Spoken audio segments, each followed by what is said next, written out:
దైవవాక్యాన్ని చదువుదాం. ఫిలిప్పీలకు రాసిన పత్రిక 3వ అధ్యాయం. ఫిలిప్పీలకు రాసిన పత్రిక 3వ అధ్యాయం మొదటి నుండి దేవుని వాక్యాన్ని మనం చదువుదాం. నూతన నిబంధనలో 179వ పేజీ. ఫిలిప్పీ పత్రిక 3వ అధ్యాయం మొదటి వచనము నుండి మనం చదువుదాం. మెట్టుకు నా సహోదరులారా, ప్రభువునందు ఆనందించుడి. అదే సంగతులను మీకు రాయుట నాకు కష్టమైనది కాదు, మీకు అది క్షేమకరం. కుక్కల విషయమై జాగ్రత్తగా ఉండుడి, దుష్టులైన పనివారి విషయమై జాగ్రత్తగా ఉండుడి. ఈ ఛేదనను ఆచరించు వారి విషయమై జాగ్రత్తగా ఉండుడి. ఎందుకనగా శరీరమును ఆస్పాదము చేసుకొనక దేవుని యొక్క ఆత్మ వలన ఆరాధించుచు క్రీస్తు యేసునందు అతిశయపడుచున్న మనమే సున్నతి ఆచరించువారం. కావలయునంటే నేను శరీరమును ఆస్పాదము చేసుకొనవచ్చును, మరి ఎవడైనను శరీరమును ఆస్పాదము చేసుకునదలిచిన ఎడల నేను మరి ఎక్కువగా చేసుకొనవచ్చును. 8వ దినమున సున్నతి పొందితిని, ఇశ్రాయేలు వంశము వాడనై బెన్యామీను గోత్రములో పుట్టి హెబ్రీల సంతానమైన హెబ్రీయుడనై ధర్మశాస్త్రము విషయము పరిసయ్యుడనై ఆసక్తిము విషయము సంఘమును హింసించువాడనై ధర్మశాస్త్రము వలనైన నీతి విషయమందు అనిందుడనై ఉంటేనే అయినను ఏవేవి నాకు లాభకరములై ఉండునో వాటిని క్రీస్తు నిమిత్తము నష్టముగా ఎంచుకొంటిని. నిశ్చయముగా నా ప్రభు అయిన యేసుక్రీస్తును గూర్చిన అతి శ్రేష్టమైన జ్ఞానము నిమిత్తమై సమస్తమును నష్టముగా ఎంచుకొనుచున్నాను. క్రీస్తును సంపాదించుకొని ధర్మశాస్త్రము మూలమైన నా నీతిని గాక క్రీస్తునందలి విశ్వాసము వలనైన నీతి అనగా విశ్వాసమును బట్టి దేవుడు అనుగ్రహించు నీతి గలవాడనై ఆయన యందు అగపడు నిమిత్తమును ఏ విధము చేతనైనను మృతులలో నుండి నాకు పునరుద్ధానము కలగవలనని ఆయన మరణ విషయములో సమాన అనుభవం గలవాడనై ఆయనను ఆయన పునరుద్ధాన బలమును ఎరుగు నిమిత్తమును ఆయన శ్రమలలో పాలివాడనగుట ఎట్టిదో ఎరుగు నిమిత్తమును సమస్తమును నష్టపరుచుకొని వాటిని పెంటతో సమానముగా ఎంచుకొనుచున్నాను. ప్రార్థన. కృపగల మా ప్రభువా, దయామయ, ప్రేమమయ,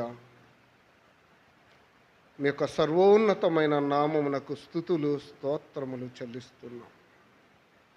అత్యల్పులమైన మమ్మును ప్రేమించి నిజదేవుడవు, సత్యదేవుడవు, మహోన్నతుడవైన మిమ్మును పూజించి గణపరచి హెచ్చించుటలో మీరు చూపిన కృపకై మీకు వందనాలు. ప్రభువా, మిమ్మను ఆత్మతో సత్యముతో ఆరాధించే గొప్ప భాగ్యాన్ని ఇచ్చారు. మిమ్మను స్తుతిస్తూ ఉన్నాం. మరి ఎక్కువగా మిమ్మను మహిమపరచుటకు, ఘనపరచి హెచ్చించుటకు, మా జీవితాల ద్వారా మీ నామానికి మహిమ కలిగించుటకు కృప చూపించండి. సువార్త భాగముగా మీ లేఖనములను చదివి మీ మాట కొరకై ఎదురు చూస్తూ ఉన్నాం. అత్యల్పులము, లోకములో ఎన్నిక లేని వారం. ఒక్క మాట ప్రభువా, మాతో మీరు మాట్లాడండి. మీ మాట ద్వారా మేము జీవించున్నట్లుగా, విశ్వాసములో అంతకంతకు ఎదుగునట్లుగా మేము హెచ్చరించబడి మీ కొరకై నమ్మకమైన సాక్షులుగా జీవించున్నట్లు మీరు మాతో మాట్లాడండి. బలహీనుడైన మనుషుని మరుగు చేయండి నాయనా. దూరముగా దగ్గరగా వింటున్న మా అందరితో మీరే మాట్లాడి మహిమ, ఘనత, ప్రభావం మీరే పొందుకొనమని లోకరక్షకుడు, రాజ్యాది రాజు, ప్రభులకు ప్రభువుగా త్వరలో తిరిగి రానయ్యున్న యేసుక్రీస్తు ప్రభు ఘననామమున ప్రార్థన చేయుచున్నాము తండ్రి, ఆమేన్. చెరోచన మీ అందరికీ ప్రభు అయిన యేసుక్రీస్తు నామమున. ఫిలిప్పీ పత్రికలో నుండి దేవుని వాక్యాన్ని మనం క్రమంగా ధ్యానం చేస్తూ వస్తున్నాం. ఫిలిప్పీ పత్రిక క్రీస్తు కేంద్రిత పత్రిక. ఆయనను మూలముగా, ఆయనను ఆధారముగా చేసుకొని ఫిలిప్పీ పత్రికను మనం అర్థం చేసుకోవచ్చు. ప్రియులారా, విశ్వాసులమైన మనకు అనేకమైన పాఠాలు, క్రీస్తును బట్టి దేవుడు మనకు అనుగ్రహిస్తున్న పాఠాలను ఈ గ్రంథములో మనం చూడగలం. మొదటి అధ్యాయములో క్రీస్తే నా జీవితం అని చెప్పాడు. The believers life. మొదటి అధ్యాయం క్రైస్తవుని జీవితం లేక విశ్వాసి జీవితం. రెండవ అధ్యాయం క్రీస్తే నా మాదిరి అన్నాడు. Christ is our example. క్రీస్తే మన మాదిరి, బిలీవర్స్ ఎగ్జాంపుల్. మన మాదిరి ఎవరు అంటే క్రీస్తు అని చెప్పాడు రెండవ అధ్యాయం. మూడవ అధ్యాయంలో గురి దగ్గరకే నేను పరిగెత్తుతున్నాను అన్నాడు. గురి దగ్గరకే నేను పరిగెత్తుతున్నాను. బిలీవర్స్ ఆబ్జెక్ట్ అంటే లక్ష్యం. గురి దగ్గరకే నేను పరిగెత్తుతున్నాను. విశ్వాసి యొక్క లక్ష్యం, విశ్వాసి యొక్క గురి, దాన్ని గురించి పౌలు ఈ అధ్యాయంలో మాట్లాడాడు. ప్రియులారా, మన లక్ష్యం ఎవరు అంటే క్రీస్తే. క్రీస్తే మన గురి అన్నది ఈ మూడవ అధ్యాయంలో మనం నేర్చుకోవచ్చు. నాలుగవ అధ్యాయంలో నన్ను బలపరుస్తున్న క్రీస్తునందే నేను సమస్తము చేయగలను అన్నాడు. క్రైస్ట్ ఈజ్ మై స్ట్రెంగ్త్ అంటే క్రీస్తే నా బలం అన్నాడండి. నాలుగవ అధ్యాయం క్రీస్తే నా బలం.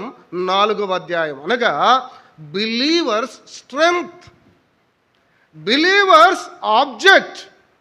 మూడవ అధ్యాయం బిలీవర్స్ స్ట్రెంగ్త్. నాలుగవ అధ్యాయం మనం అర్థం చేసుకోవడానికి ప్రయత్నం చేద్దాం. మూడవ అధ్యాయంలో క్రీస్తే నా గురి, క్రీస్తే నా లక్ష్యం అని చెప్పాడు. ప్రియులారా, ఈ అధ్యాయంలో కూడా మొదటి మూడు వచనాలు జాగ్రత్తలు చెప్పాడు. క్రైస్తవులకు ఇవ్వబడిన జాగ్రత్తలు, హెచ్చరికలు. There are some commands. దేవుడు మనలను ప్రేమించి మనతో మాట్లాడుతూ మనకు అందిస్తున్న కొన్ని హెచ్చరికలు మొదటి 3 వచనాలలో ఉన్నాయి. 4 నుండి మనం చదివిన 11 వరకు లేక 16 వరకు ఉన్న వచనాలలో తన సొంత సాక్ష్యాన్ని చెప్పాడు. సొంత సాక్ష్యం. మొదటి 3 వచనాలలో పౌలు ఇచ్చిన హెచ్చరికలు, 4 నుండి 16 వరకున్న వచనాలలో పౌలు యొక్క సొంత సాక్ష్యం, తన జీవిత సాక్ష్యాన్ని చెప్పాడు. 17 నుండి మనం చదివినట్లయితే చివరి వరకు 21 వరకున్న వచనాలలో పౌలు యొక్క నిరీక్షణ, ద హోప్, పౌలు యొక్క నిరీక్షణ గురించి మాట్లాడాడు. మూడు భాగాలుగా మనం చూస్తున్నాం. హెచ్చరికలు, సాక్ష్యం, నిరీక్షణ. పౌలు యొక్క హెచ్చరికలు మొదటి 3 వచనాలు. ఆ తర్వాత 4 నుండి 16 వరకున్న వచనాలలో పౌలు యొక్క సాక్ష్యం, పౌలు యొక్క జీవితం, తన సొంత జీవితాన్ని మనకు పరిచయం చేస్తున్నాడు, సాక్ష్యాన్ని చెప్తున్నాడు. 17 నుండి 21 వరకున్న వచనాలలో పౌలు యొక్క నిరీక్షణ చెప్పాడు, తన జీవిత నిరీక్షణ. ప్రియులారా, దేవుడు మనకు గొప్ప నిరీక్షణనిచ్చాడు. శుభప్రదమైన నిరీక్షణ. మన నిరీక్షణ పరలోకం, పరలోకం, పరలోకం. మన పౌరస్థితి పరలోకమందుంది. ప్రభువా, నేను దాని కొరకై ఎదురు చూస్తున్నాను. నా నిరీక్షణ నీవే. నీ రాకడ కొరకై నేను ఎదురు చూస్తున్నాను. ఒక క్రైస్తవుని యొక్క నిరీక్షణ క్రీస్తు యొక్క రాకడ. ప్రియులారా, పరలోకం, పరలోకం, మన పౌరస్థితి పరలోకమందుంది అని తన నిరీక్షణను మనకు పరిచయం చేస్తున్నాడు. మన నిరీక్షణ కూడా అదే. అందుకే ఈ పాఠాలు. మొదటి 3 వచనాలలో పౌలు చెప్పిన హెచ్చరికలు చదువుదామా? ఒక్కొక్క వచనాన్ని మనం అలాగూ జ్ఞాపకానికి తెచ్చుకొని ముందుకు దాటి వెళ్దాం. 3వ అధ్యాయం మొదటి వచనం. మెట్టుకు నా సహోదరులారా, మెట్టుకు నా సహోదరులారా, ప్రభువునందు ఆనందించుడి. ప్రభువునందు ఆనందించుడి. అదే సంగతులను మీకు రాయట నాకు కష్టమైనది కాదు, అది మీకు అది క్షేమకరము అన్నాడు. మెట్టుకు నా సహోదరులారా అంటే he starting a new topic, ఒక కొత్త దాన్ని ప్రారంభిస్తున్నాడు.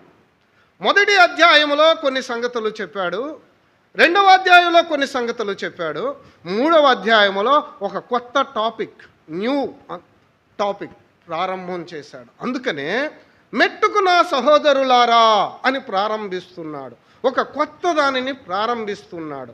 ఏంటది? మరలా చదువుదాం. ప్రభువునందు ఆనందించుడి. ఎక్కడున్నాడో తెలుసా? పౌలు ఎక్కడ నుండి ఈ మాట చెబుతున్నాడో తెలుసా? రోమా చెరసాలలో, బంధకాలలో ఉండి, ఖైదులో ఉండి, జైలులో ఉండి అంటున్నాడు, మెట్టుకు నా సహోదరులారా ఆనందించుడి అంటున్నాడు. ఎలా? ప్రభువునందు ఆనందించుడి. ఎవరినందు చెప్పరే? కలిగిన దాన్ని బట్టి కాదు, నా బంధకాలను బట్టి నేను ఆనందించమని చెప్పటల్లా, నేను చెరసాలలో ఉన్నందుకు ఆనందించమని చెప్పడం లేదు. ఇది కాదు, పరిస్థితులను బట్టి కాదు, కలిగిన దాన్ని బట్టో పరిస్థితులను బట్టో కాదు మనం ఆనందించవలసింది, ప్రభువునందు ఆనందించుడి. పరిస్థితులు ఎలా ఉన్నా, ఇబ్బందులు ఎలా ఉన్నా, కష్టాలు ఎలా ఉన్నా, శ్రమలు ఎలా ఉన్నా, లోకం ఎలా ఉన్నా, చుట్టూ ఉన్న మనుషులు ఎలా ఉన్నా, ఎవరిలో మనం ఆనందించాలి అంటే ప్రభువులో ఆనందించాలి. ఎందుకు రావటం లేదు మందిరానికంటే ఏమి చెప్పంలే బ్రదర్, ఇక పెద్ద లిస్టు చెప్తారు. మీరు దేవుని కోసం వస్తున్నారా, మనుషుల కోసం వస్తున్నారా? Straight question. మీరు దేవుణ్ణి చూసి దేవుణ్ణి వెంబడిస్తున్నారా, మనుషులను చూసి దేవుణ్ణి వెంబడిస్తున్నారా? How sad it is.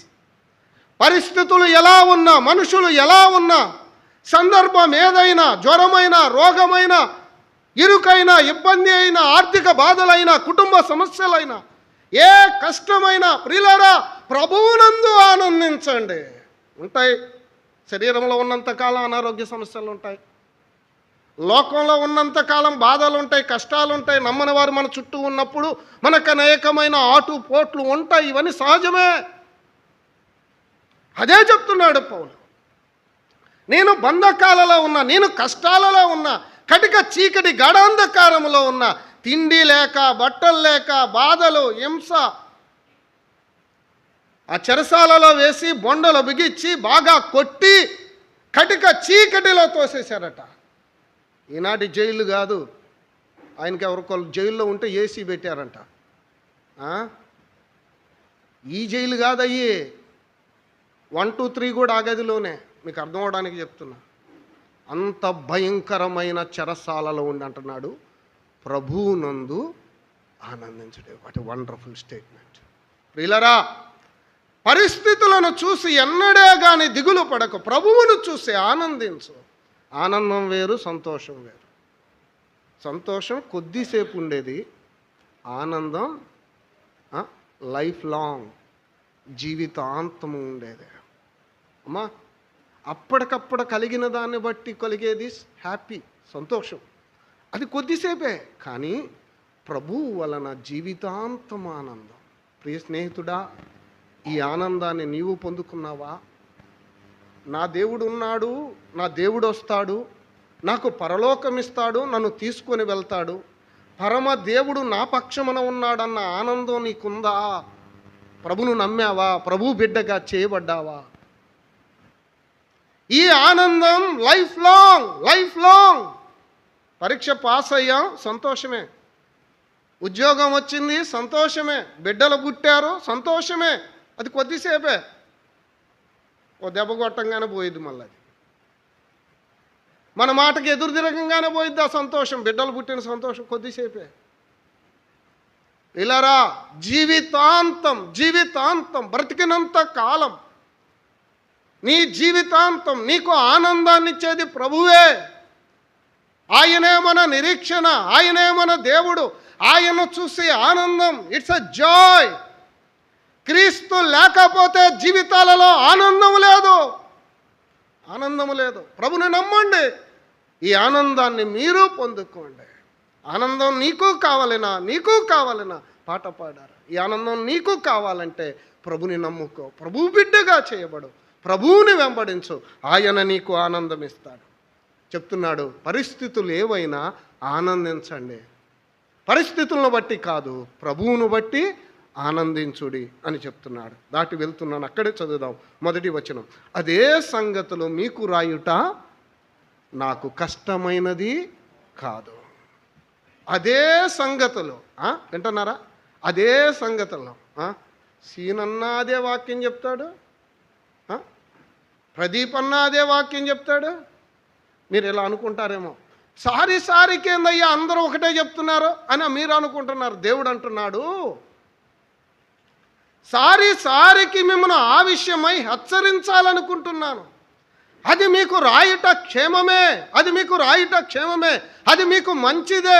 పదే పదే దేవుడు ఒక మాట ద్వారా మనతో మాట్లాడడం మంచిదే. బోర్గా ఫీల్ అవ్వద్దు. విన్న వాక్యమేలే, చదివిన వాక్యమేలే, ఫిలిప్పీ పత్రిక చాలాసార్లు విన్నాములే, ఇది మాకు తెలిసిందేలే, ఈ భావంతో మనం కూర్చుంటే మనం ఏమి నేర్చుకోలేం. ఎన్నటికీ మనం సరిచేయబడలేం. ప్రియులారా, అలా ఎన్నడూ భావించకూడదు. దేవుడు ఒకే మాట ద్వారా, ఒకే వాక్యము ద్వారా, ఒకే దాని ద్వారా పదే పదే ఒకే విషయమై ఆయన మనలను హెచ్చరిస్తాడు. ఆ సంగతినే చెప్తున్నాడు. అదే సంగతులు మీకు రాయుట నాకు కష్టమైనది కాదు, మీకది క్షేమకరము. మీ మేలు కోరి మిమ్మల్ని ప్రేమించి తల్లిదండ్రులు అదే అదే అదే అదే అదే అదే చెప్తే ఆ బిడ్డలు అంటున్నారు, యవన బిడ్డలు, నస. ఏమంట? తల్లిదండ్రులు చెప్పేది ఎలా ఉందంట? చెప్పరే, ఎలా ఉంది? నస బెట్టబాకు. ఆ పెద్దవాళ్ళని చూసి నస బెట్టబాకు, ఏంది ఇంట్లో ఎప్పుడు నస అంటున్నారు. చెప్పావులే, ఎన్నిసార్లు చెప్తావు, ఆపిక అంటున్నారండి పెద్దవాళ్ళని చూసి. అమ్మా, మీ క్షేమము కోరి, మీ మంచి కోరి వారు మీకు చెప్తున్నారంతే. అది నష్టలాగానే కనిపిస్తుంది. తర్వాత నష్టపోయాక అయ్యో సాడ్. ఎంతమంది యవనస్తులు తమ జీవితాలను నాశనము చేసుకుంటున్నారు. సరైన మార్గములో నడవక త్రోవను త్రప్పిపోయి ఎన్ని బాధలు, ఎన్ని ఇబ్బందులు, లోకములో ఎంత నింద, జీవితాంతం బాధను అనుభవిస్తున్నారు. అయ్యా, పెద్దల మాటలు, దేవుని మాటలు మీకెంతో మేలు, అది మీకు క్షేమకరం. ఎన్నడే కానీ తోసివేయవద్దు, దాన్ని నెట్టివేయొద్దు. మరలా చెప్తున్నారా? నీ మేలు కోరి చెప్తున్నారని అర్థం చేసుకో. అది నీకు అవసరమని అర్థం చేసుకో. ఇసుకు చందబాకు, దాన్ని స్వీకరించు, దాన్ని తీసుకో, సరి చేసుకో. నీకు మేలు, నీకు క్షేమం. ఇంట్లో పెద్దవాళ్ళు ఉండడం మంచిదా కాదా? చెప్పరే. వాళ్ళు మనకు సలహాలు ఇవ్వడం మంచిదా కాదా?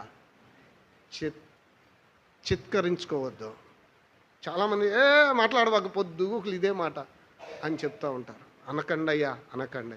మీ మేలు కోరి, మీ క్షేమం కోరి వారు పదే ఒక మాట చెప్తున్నారు. నేను దాటి వెళ్తున్నాను. దేవుడు కూడా ఒకే విషయాన్ని పదే మనకు అందించటంలో గల ఉద్దేశం ఆయన మనలను సరిచేయాలని, మనకు క్షేమాన్ని ఇవ్వాలని, మంచి మార్గంలో నడిపించాలని దేవుడు ఒకే దాన్ని పదే మనకి అందిస్తున్నారు. చదువుదాం రండి, 2వ వచనం. కుక్కల విషయమై జాగ్రత్తగా ఉండుడి. కుక్కల విషయమై జాగ్రత్తగా ఉండుడి. దుష్టులైన పనివారి విషయమై జాగ్రత్తగా ఉండుడి. దుష్టులైన పనివారి విషయమై జాగ్రత్తగా ఉండుడి. ఈ చేదనను ఆచరించు వారి విషయమై జాగ్రత్తగా ఉండుడి.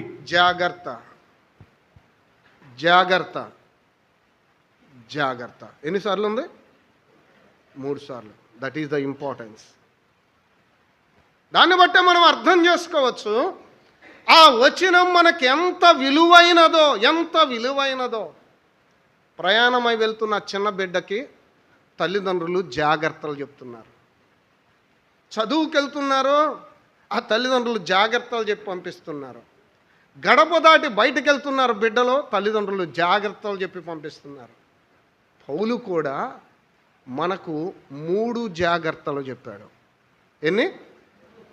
కుక్కల విషయమై జాగ్రత్త, దుష్టులైన పనివారి విషయమై జాగ్రత్త, చేదనను ఆచరించు వారి విషయమై జాగ్రత్త. 3 జాగ్రత్తలు చెప్పాడు. ఒకటి, కుక్కల విషయమై జాగ్రత్త. నాకు పలకటానికి కూడా ఇబ్బందిగా ఉంది. ఈ వాక్యాన్ని ధ్యానించేటప్పుడు కూడా చాలా బాధ కలిగింది. ఎలా అని. అయినా పర్లేదు, కుక్కలను ప్రేమించేవారు ఉన్నారు, ఇక్కడ ఉంటారు. ఈ రోజుల్లో కుక్కలను పెంచుకునే వాళ్ళు ఎక్కువైపోయారు. మంచిదే, అది మీ ఆసక్తి. బైబిల్ ఏం చెప్తుందో తెలుసా? కుక్క అనేది ఏ అన్క్లీన్ యానిమల్.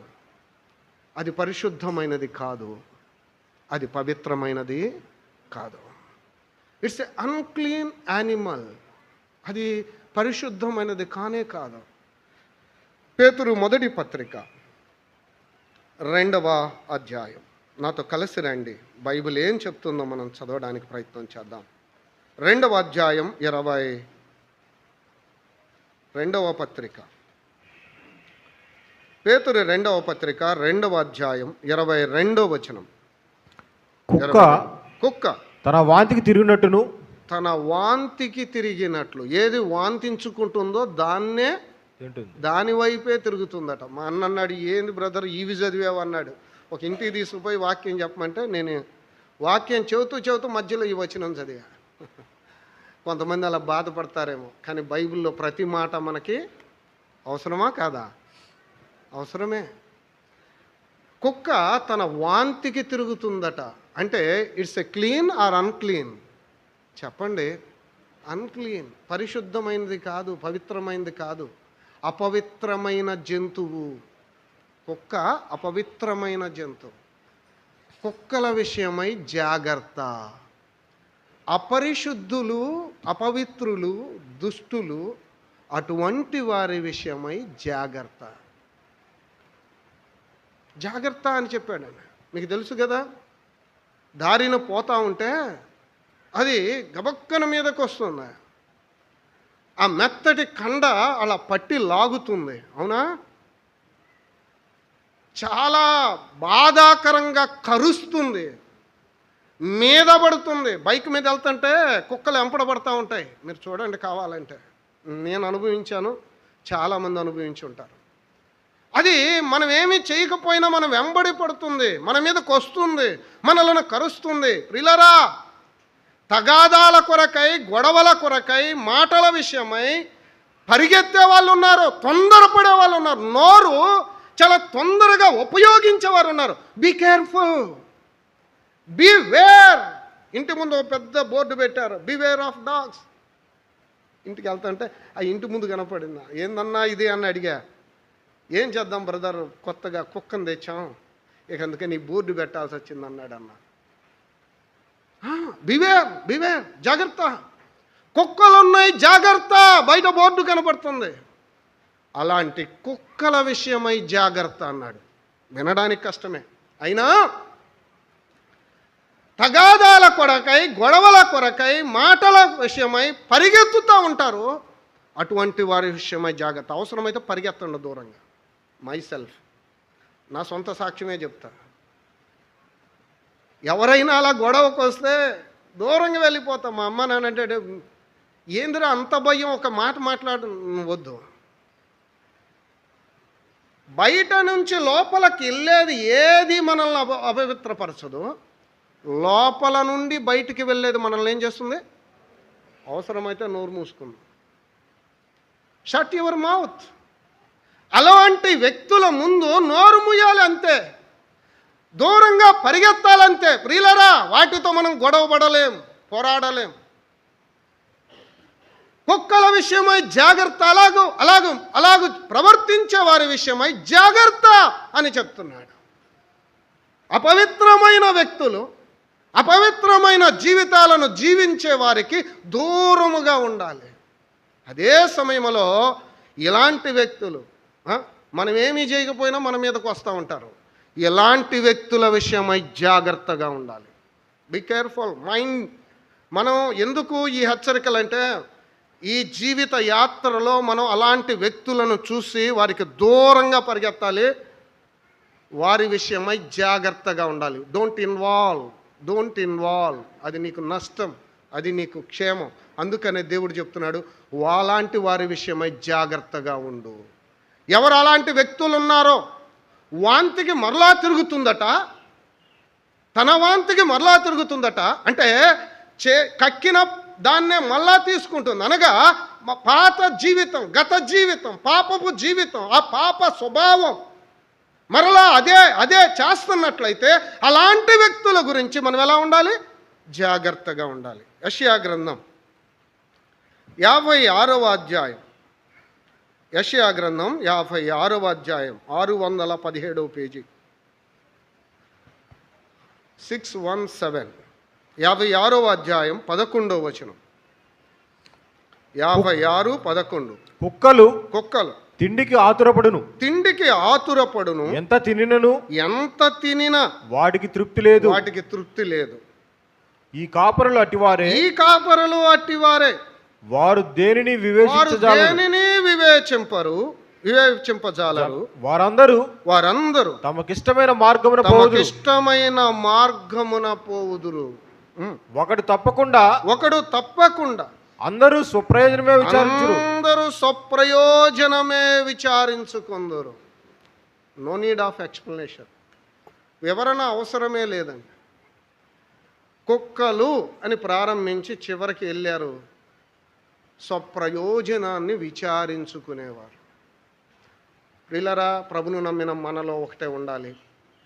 నేనేమైపోయినా పర్లా, నా ప్రభు నామానికి చెప్పండి, నింద రాకూడదు, అవమానం రాకూడదు.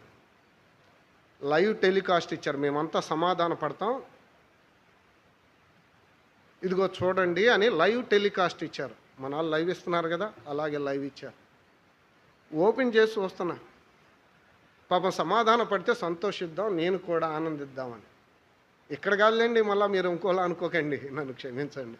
ఇక్కడ కానే కాదు, హైదరాబాద్. సరే, విన్నాము, చూద్దాం, మంచిదే, సంతోషం.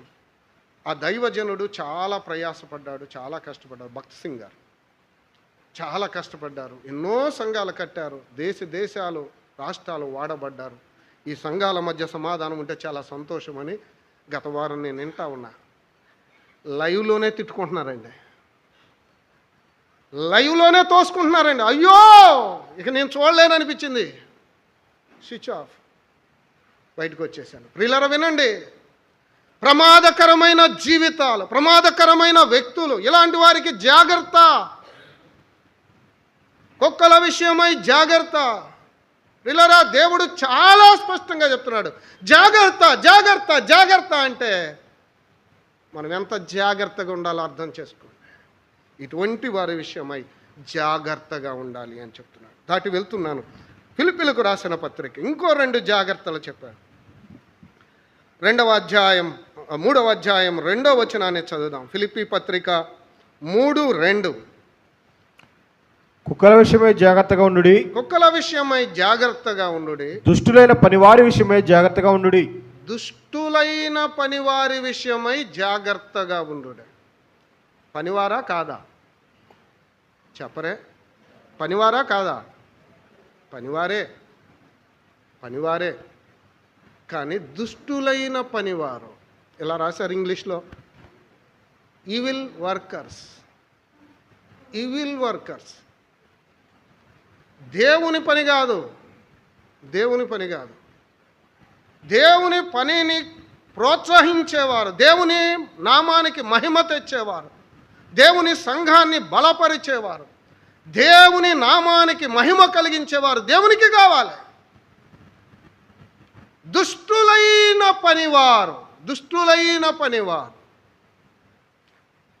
ఇలాంటి వారి విషయమై జాగ్రత్త అన్నాడు. ఈవిల్ వర్కర్స్, వారి విషయమై జాగ్రత్త.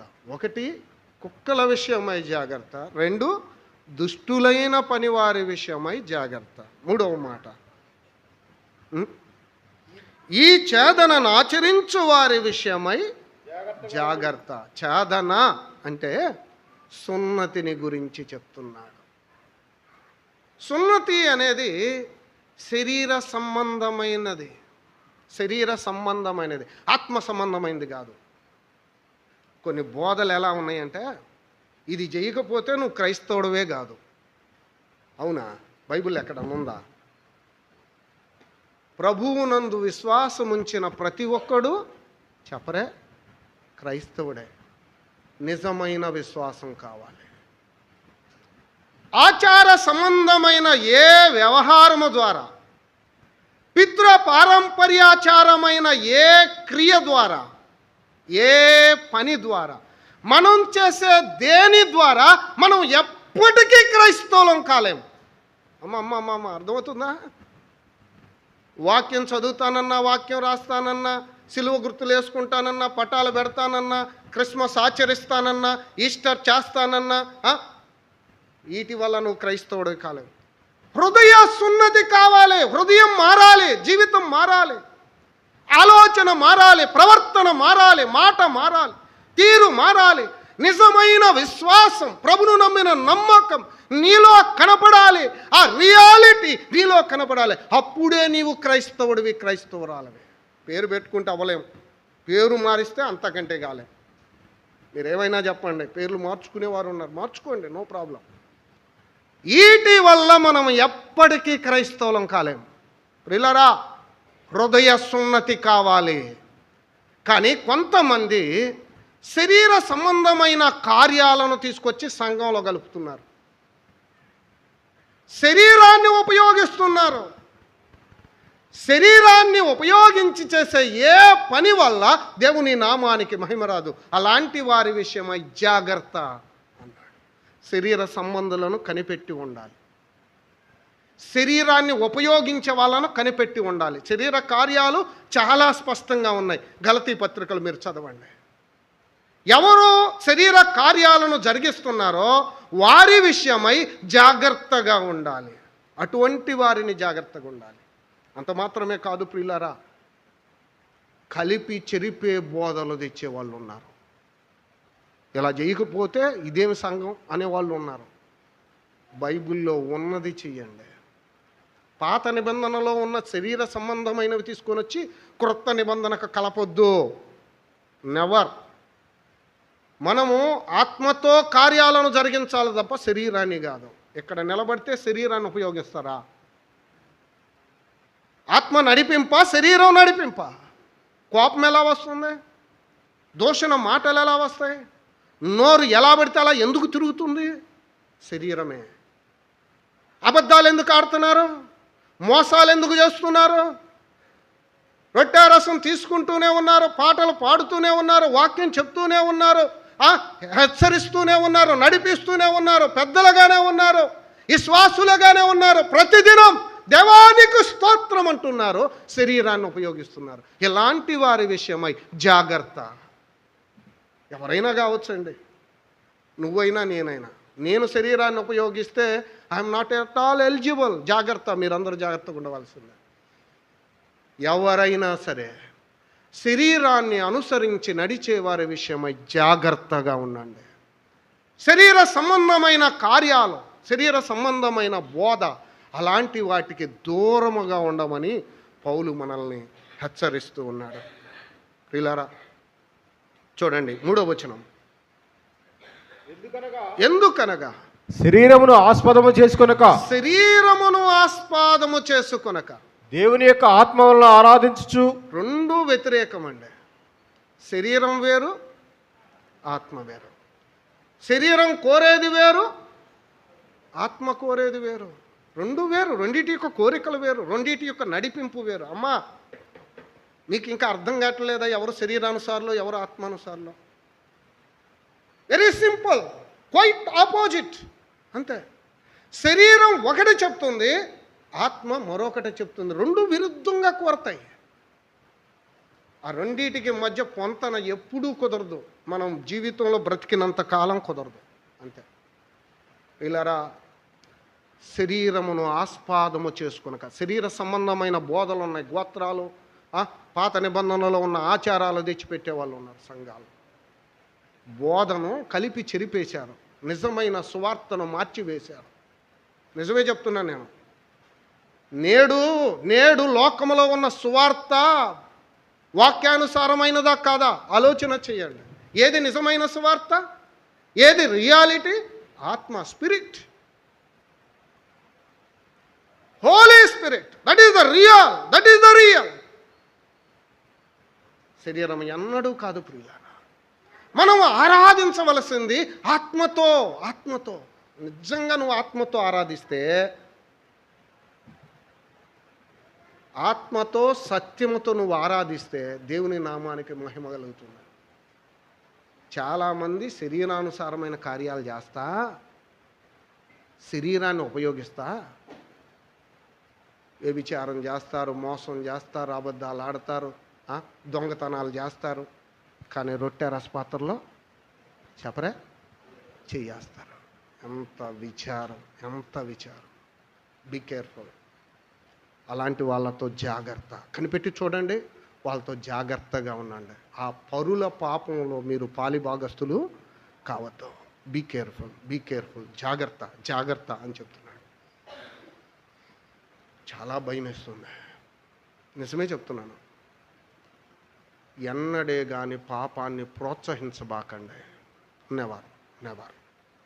అటువంటి కార్యాలను, అటువంటి క్రియలను, అటువంటి పనులను ఖండించండి. పరుల పాపాలలో పాలిభాగస్తులు కావద్దు. నేనేం చేయలేదన్నా, నేనేం మాట్లాడలేదన్నా, నువ్వు ఎంకరేజ్ చేసావుగా, ప్రోత్సహించావుగా, చెయ్యమన్నావుగా, అదే పాపం. నువ్వేం అనకపోవచ్చు, పక్క వ్యక్తిని ప్రోత్సహించావు, పాపాన్ని ప్రోత్సహించావు, శరీర కార్యాలను ప్రోత్సహించావు. That's too danger. అబద్ధికులు, మోసగాళ్ళు, దుష్టులు మరలా తిరిగి అదే పాపానికి తిరిగే వాళ్ళు ఉన్నారు. జాగ్రత్త. దేవుడు దేవాలయానికి వెళ్ళాడట. అంత బిజినెస్ నడుస్తుంది. అన్నాడు, నా దేవాలయాన్ని మీరు వ్యాపార స్థలంగా, దొంగల గుహగా మార్చివేశారు. అయ్యో, సంఘం ఎలా ఉండాలి? బిజినెస్ జరగాల్సిందే. చూడండి, మీరు సంఘాలు చూడండి, బిజినెస్సే. పుస్తకాలు, నూనె, కచ్చీపులు అమ్మందేముంది చెప్పండి, అంతా నాకే రావాలి, మా వాళ్ళే స్టాల్ పెట్టాలి. ఎంత వ్యాపారం అయిపోయిందయ్యా. దేవుని సంఘం అంటే బిజినెస్సా? శరీరం నడిపిస్తుందా, ఆత్మ నడిపిస్తున్నాడా? వీళ్ళు శరీరానుసారులా, ఆత్మానుసారులా? To stand. అటువంటి వారి విషయమై జాగ్రత్త. ఏదైనా దేవుడే కదన్నా, ఎవరైనా దేవుని పనే కదన్నా, ఏదైనా దేవుని పాటే కదన్నా అన్నాడా దేవుడు? జాగ్రత్త ప్రియులరా, జాగ్రత్తగా ఉన్నామన్నాడు. మరి మనల్ని ఏం చేయమన్నారు? 3వ వచనం. ఎందుకనగా శరీరమును ఆస్పదము చేసుకొనక దేవుని యొక్క ఆత్మ వలన ఆరాధించుచు క్రీస్తు యేసునందు అతిశయపడుచున్న మనమే సున్నతి ఆచరించువారము. నిజమైన విశ్వాసులు మనమే. సున్నతి చేసిన వాళ్ళు కాదు, ఆచారాలు చేసేవాళ్ళు క్రైస్తవులు కాదు. శరీర సంబంధమైన ఏ కార్యమే కానీ, ఏ ఆచారమే కానీ వీళ్ళేం క్రైస్తవులు అంటున్నారండి.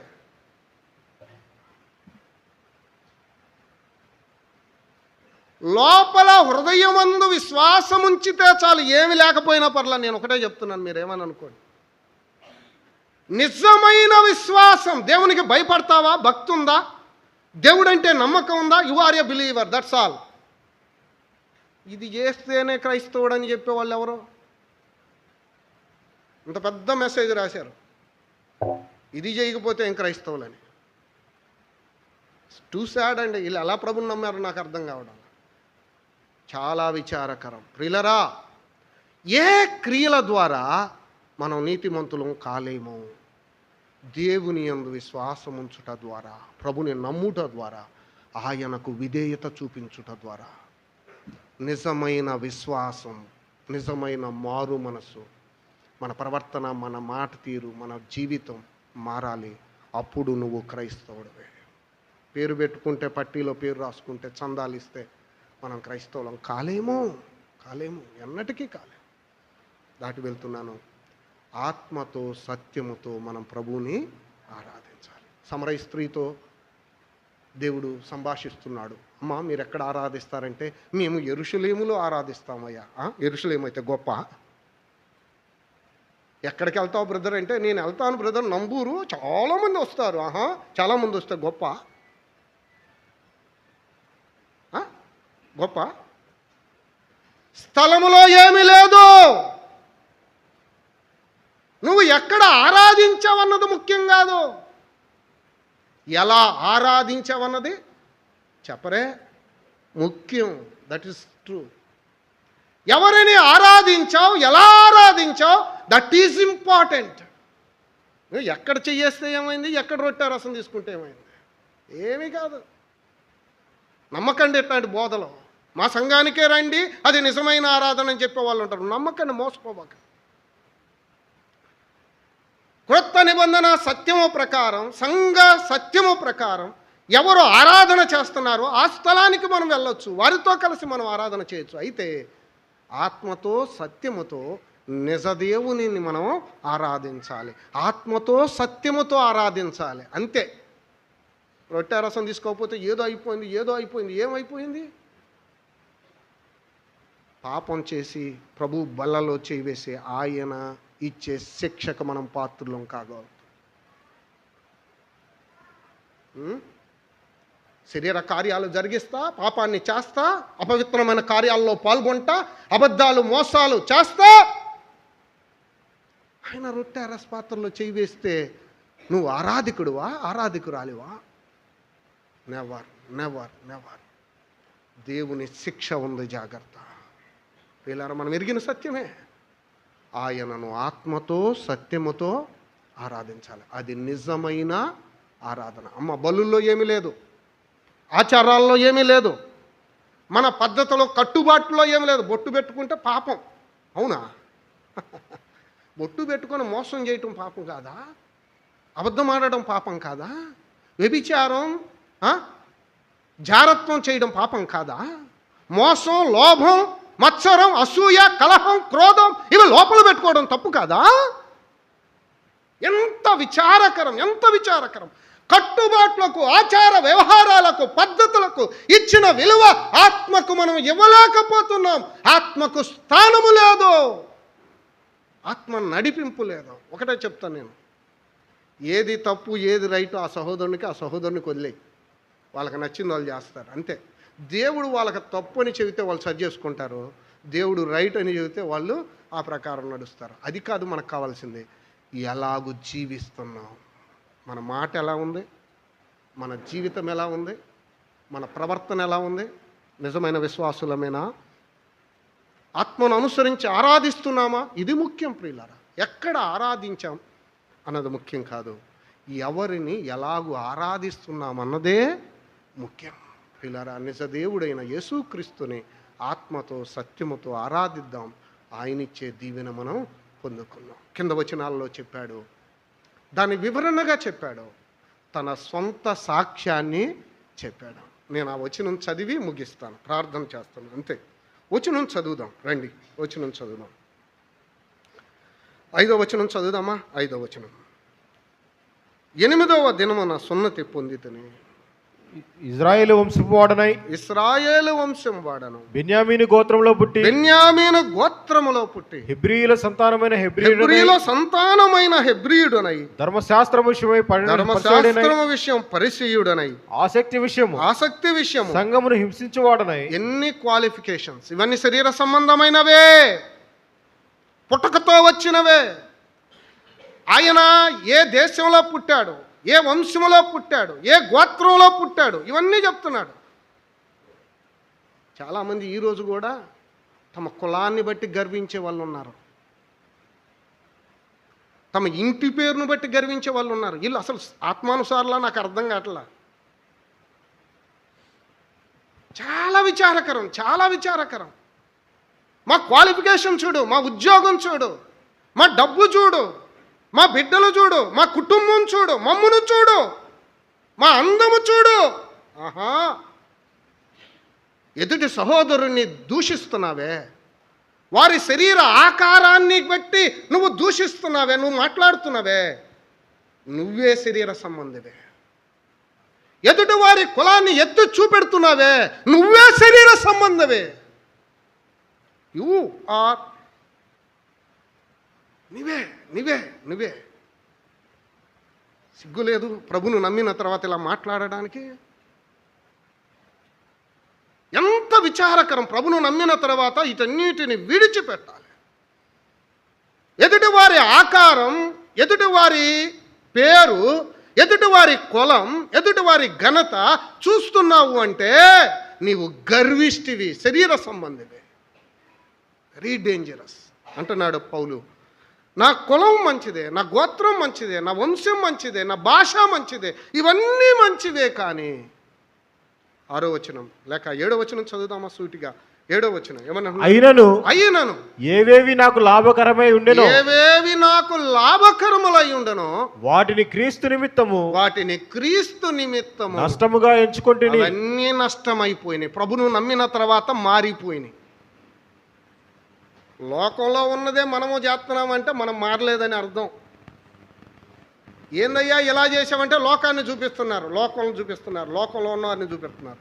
అంటే వీళ్ళు ఇంకేమి అవ్వలేదు చెప్పండి? వీళ్ళు ఏమవ్వలా? మారలా, మార్పు చెందలా. Two danger. నేను సమయం లేదు, నేను చదివించడం లేదు. కింద వచనాల్లో అన్నాడు, 11వ వచనం చివరిలో, సమస్తమును నష్టపరుచుకొని వాటిని పెంటతో సమానముగా ఎంచుచున్నాను. నష్టంగా ఎంచుకున్నాడు, వాటినన్నిటిని పెంటతో సమానంగా ఎంచాడు, బయట పారవేశాడు. లోకంలో ఉన్నట్టు మనం ఉండకూడదు, లోక పద్ధతులు మనలోకి రాకూడదు, లోకం చేసినట్టు మనం చెయ్యకూడదు.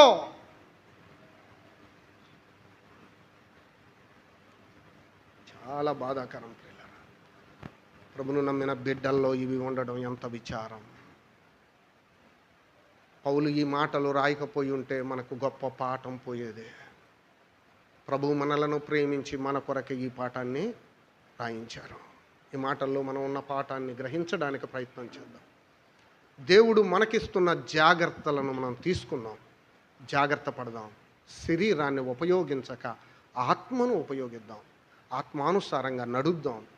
ఆత్మను బట్టి, ప్రభు మనకు అనుగ్రహించిన పరిశుద్ధాత్మ దేవుణ్ణి బట్టి ప్రభుని మనం ఆరాధిద్దాం. ఆత్మతో సత్యముతో దేవుణ్ణి ఆరాధిద్దాం. ఆత్మానుసారంగా ఈ లోకంలో జీవిద్దాం. తల ఉంచినట్లయితే ప్రార్థన. కృపగల మా దేవా, మీ దివ్యనామానికి స్తుతులు స్తోత్రములు. మీరు మాట్లాడిన ప్రతి మాటకై మిమ్మల్ని స్తుతిస్తూ ఉన్నాం. విన్న మాటల ప్రకారం జీవించడానికి కృప చూపించండి. మమ్మల్ని మేము సరిచేసుకొని ఈ లోకంలో ఆనందకరమైన శ్రేష్టమైన జీవితాన్ని మీ కొరకై, నమ్మకమైన జీవితం, పరిశుద్ధ జీవితం జీవించడానికి కృప చూపించండి. లోకములో ఏవేవి లాభకరములో వాటిని మేము నష్టంగా ఎంచుకోవడానికి సహాయాన్ని దయచేయండి. లోకానుసారులంగా కాక, శరీరానుసారులంగా కాక, ఆత్మను అనుసరించి నడిచే వారంగా ఈ లోకంలో జీవించడానికి కృప చూపించండి. ఈ మధ్యాహ్న కాల సమయం చేరువచ్చిన మా ప్రియులందరినీ మీరు రెక్కల కింద భద్రపరచండి. ప్రతి అవసరాన్ని, అక్కరను మీరు తీర్చండి. అద్వితీయుడవు, అదృశ్యుడవు, అక్షయుడవు, శ్రీమంతుడవు, ఐశ్వర్యవంతుడవు నాయనా, మీ కలిమిలో నుండి ప్రతి ఒక్కరి అవసరాన్ని, అక్కరను మీరు తీర్చండి. ప్రతి ఒక్కరిని మీ రెక్కల కింద భద్రపరిచి మీరే మహిమ పొందమని మమ్మల్ని అందరినీ మీ దగ్గర స్థలాలకు అప్పచెప్పుకుంటూ, రాజాది రాజు, ప్రభులకు ప్రభువు, త్వరలో తిరిగి రానయున్న మహాదేవుడు యేసుక్రీస్తు ప్రభు దివ్య నామమున ప్రార్థన చేయుచున్నాము తండ్రి.